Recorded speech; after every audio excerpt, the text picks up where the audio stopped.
rester fidèle à son clan et passer de la redevabilité à la reconnaissance.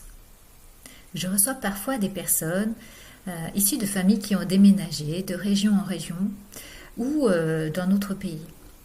Ces familles ont décidé de déménager ou par sécurité, par exemple parce qu'il y a des conflits de guerre, parce qu'elles ont été exclues, par exemple elles se sont mariées avec quelqu'un qui n'allait pas dans le clan, ou encore par choix, pour une meilleure éducation, pour une meilleure santé, une meilleure classe sociale, pour eux et pour leurs enfants. C'est donc lourd de sacrifices, c'est donc lourd de choix, de séparation, de lieux, de valeurs. Et par rapport à cette famille, comment faire encore partie de ce clan, même si tout nous sépare. Notre inconscient met parfois des stratégies en place pour rester fidèle, comme un enfant à son père, par exemple, qu'on ne pourrait pas dépasser.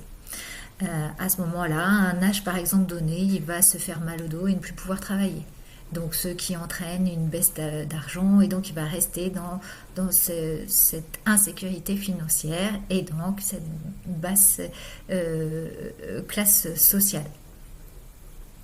Ou alors il va monter en promotion et puis au bout d'un moment un palier, hop donné, hop tout va se casser la figure parce que ça sera trop haut, trop loin de ce clan. Ça peut être la maladie aussi qui nous dira quelque chose sur le fait que je souhaite quand même rester fidèle à ma famille, à mon clan, parce que j'ai besoin d'en faire partie. C'est comme ça fait partie de mes cellules. Sauf que ces stratégies sont parfois obsolètes et c'est un petit peu comme si vous portiez un double sac à dos, celui de votre ancêtre et le vôtre. Or, votre ancêtre porte déjà son sac à dos, donc ça fait 2 fois plus lourd à porter. Ce qui ne l'aide pas en réalité, et vous non plus.